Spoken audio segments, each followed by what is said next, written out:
सूर्य कुछ विशिष्टताएं। सौर वर्ष या कॉस्मिक ईयर।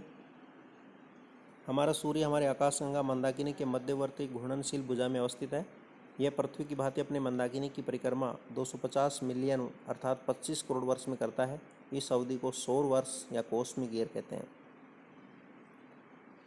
सौर परिभ्रमण या सोलर रोटेशन। सूर्य अपने अक्ष पे पश्चिम से पूर्व दिशा में घूर्णन करता है, जिसे सौर परिभ्रमण कहते हैं। इसकी परिभ्रमण अवधि में अक्षांशों के साथ भिन्नता मिलती है। सूर्य का भूमध्य रेखीय क्षेत्र 25.8 दिन में एक घूर्णन कर लेता है। सूर्य निम्न अक्षांशों पर सर्वाधिक तीव्र गति से घूर्णन करता है। प्रत्येक अक्षांश पे इसके घूर्णन गति में अंतर होता है। सूर्य के प्रकाश मंडल, सेवन मेखला तथा विकिरण मेखला के घूर्णन गति में भी अंतर होता है। सूर्य अपने अक्ष पे 60 डिग्री का कोण बनाता है। सौर कलंक या सन स्पॉट। सौर कलंक प्रकाश मंडल या फोटोस्फीयर के वे प्रदेश हैं जहां का तापमान चारों ओर के प्रदेश की तुलना में 1500 डिग्री सेंटीग्रेड कम होता है। अर्थात फोटोस्फीयर का जो तापमान है वो लगभग 6000 डिग्री सेंटीग्रेड के आसपास होता है, तो उससे 1500 डिग्री कम टेम्परेचर वाले स्थान सौर कलंक या सन स्पॉट कहलाते हैं। ये सौर कलंक सूर्य के 5 डिग्री से 40 डिग्री उत्तरी अक्षांश तथा दक्षिण अक्षांशों के मध्य उत्पन्न होते हैं। इनके आंतरिक काले भाग को अम्बा तथा चारों ओर स्थित अपेक्षाकृत कम काले भाग को पेनम्ब्रा कहा जाता है। सामान्यतः यह 2 से 20 के समुदाय में उत्पन्न होते हैं, किंतु इनकी संख्या एक समय में 100 तक भी हो सकती है। एक सौर कलंक का जीवनकाल कुछ घंटे से कुछ माह तक होता है। ये लगभग 11.1 वर्ष के समय अंतराल पर प्रकट होते हैं।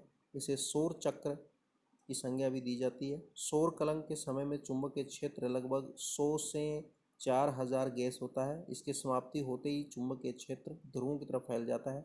नवीनतम शोधों के अनुसार सौर कलंक की उपस्थिति पृथ्वी पर जलवायु की दशा को बहुत हद तक प्रभावित करती है। यह उत्तरी अमेरिकी जेट स्ट्रीम वायु को प्रभावित करती है। विषुवत रेखा के साथ एल नीनो की प्रक्रिया का भी सौर कलंक से संबंध होता है। इससे पृथ्वी के आयन मंडल में उथल पुथल, चुंबकीय तूफान और रेडियो कम्युनिकेशन में बाधाएं जैसी कई अन्य रुकावटें उत्पन्न होती हैं। सौर पवनें या सोलर विंड्स। विद्युत चुंबकीय लघु तरंग विकिरण के अतिरिक्त सौर से प्रोटॉन तथा इलेक्ट्रॉन के आवेशित कण विसर्जित होते हैं। इन्हीं आयन तथा इलेक्ट्रॉन के प्रभाव से सौर पवनें प्रभावित होती हैं, जिसके फलस्वरूप सौर कोरोना का विस्तार हो जाता है। पृथ्वी की कक्षा के पास सौर पवन की गति 400 किलोमीटर प्रति सेकंड होती है तथा इनका घनत्व सामान्यतः 2 से 10 आयन प्रति घन सेंटीमीटर होता है। इसके प्रभाव से पृथ्वी के वायुमंडल की आयनीकृत गैस परत का ह्रास होता है तथा ध्रुवों पर ऑरोरा प्रकट होते हैं।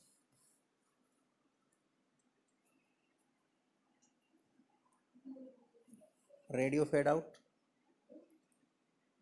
सौर पवनों तथा सौर ब्रह्मांड किरणों, solar winds and cosmic rays के प्रभाव से पृथ्वी के आयन मंडल की आयोनाइज्ड गैस लेयर यानी कि आयनीकृत गैस परत का ह्रास रेडियो फेड आउट कहलाता है।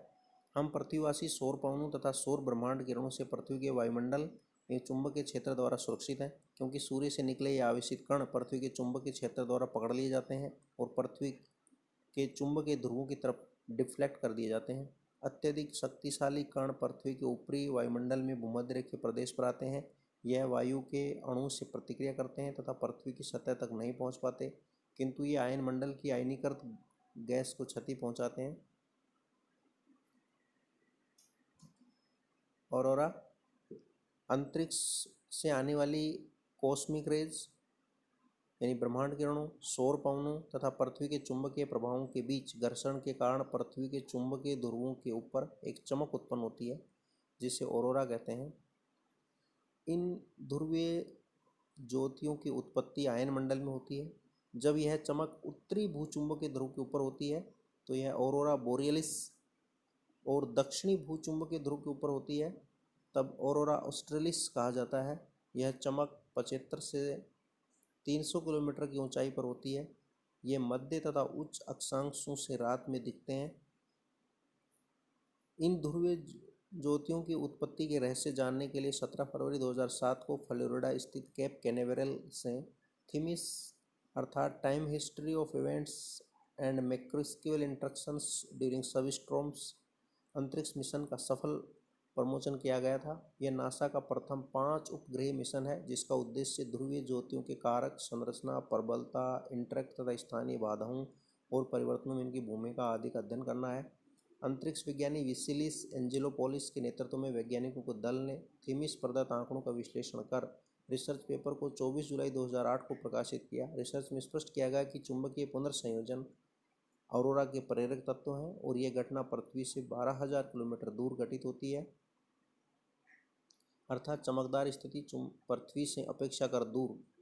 चंद्रमा से पृथ्वी की दूरी का 1/3 भाग अंतरिक्ष में तब घटित होती है जब दो चुंबकीय रेखाएं रबड़ की भांति खींचने के बाद पुनः तीव्र गति से जुड़कर नया रूप ग्रहण कर भारी मात्रा में ऊर्जा उत्पन्न करती हैं और इसे पृथ्वी पर संप्रेषित करती हैं। धन्यवाद।